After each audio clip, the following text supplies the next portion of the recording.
As we celebrate this Easter and reflect on the sacrifice Jesus made for us on Calvary, I want to share with you the hands of the carpenter. It was Joseph of Arimathea who had the honour of taking the body of Jesus down from the cross.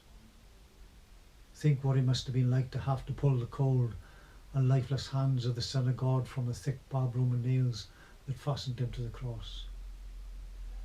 These were carpenter's hands that once held nails and wood, now being held by nails and wood. These were the hands that once applied clay to a blind man's eyes, touched lepers, healed the sick, washed the disciples' feet, took children in his loving arms. These were the hands that more than once loosed the cold hand of death, now being held firmly by its icy grip. These were the fingers of him that wrote in the sand when the adulterous woman was cast at his feet, and for the love of God made a whip to purge his father's house from the moneylenders.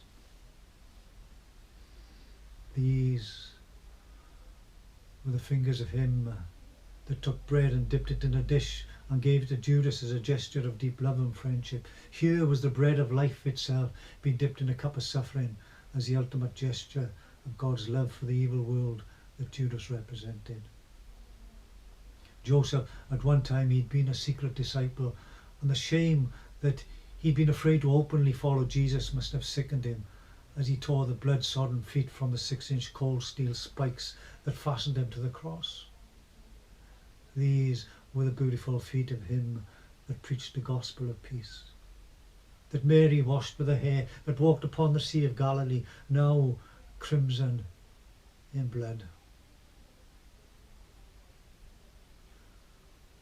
As he reached up to take the body down from the cross, perhaps he stared for an instant into the face of the Son of God, his heart wrenched as he looked upon him whom they had pierced. This face that once radiated with the glory of God on the Mount of Transfiguration, which so many had looked upon with such veneration, was now blood-stained from a needle-sharp crown of thorns, deathly pale as the sin of the world was laid upon him. These eyes that once sparkled with the life of God, now stared at nothingness as he was brought into the dust of death. These lips that spoke such gracious words and calmed the fears of so many, were now swollen and bruised by the beatings he had received from the fists of the cruel soldiers. As it is written in Isaiah 52:14, his visage was marred more than any man, and his form more than the sons of men. When they finished beating Jesus, he was unrecognizable. Nicodemus, he may have reached up to help to take the body down from the cross. And as the cold blood of the Lamb of God covered his hand, maybe he was reminded of the blood of the Passover lamb he'd seen shed so many times before. The death of each spotless animal had been quick and merciful, but this death had been unspeakably cruel, vicious, inhumane. It was as though all the hatred that sin-loving humanity had for the light formed itself into a dark and evil spear and was thrust with cruel delight into the perfect Lamb of God. As he carefully pried a crown of thorns from Jesus' head,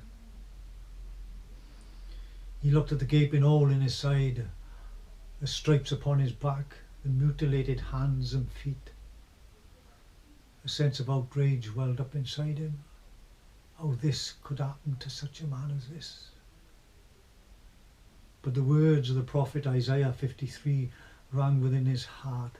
He was wounded for our transgressions. He was bruised for our iniquities. The Lord has laid on him the iniquity of us all, as a lamb to the slaughter for the transgression of my people. Yet it pleased the Lord to bruise him. By my knowledge shall my righteous servant justify many. Jesus of Nazareth was stripped of his robe, that we might be robed in pure righteousness. He suffered a deathly thirst, that a thirst for life might be quenched. He agonized under the curse of the law, that we might relish the blessing of the gospel. Hell was let loose upon him, so that heaven could be let loose upon us. Jesus of Nazareth tasted the bitterness of death, that we might taste the sweetness of life everlasting. The Son of God willingly passed over his life that death might freely pass over the sons and daughters of Adam.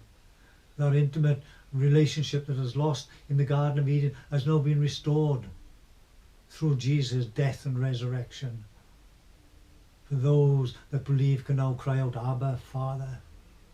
For God so loved the world that he gave his only begotten Son, that whosoever shall believe in him shall not perish, but have everlasting life. May we never lose the wonder of the cross. May we see it like the first time, standing as a sinner lost and done by mercy and left speechless, watching wide-eyed at the cost. May we never lose the wonder of the cross.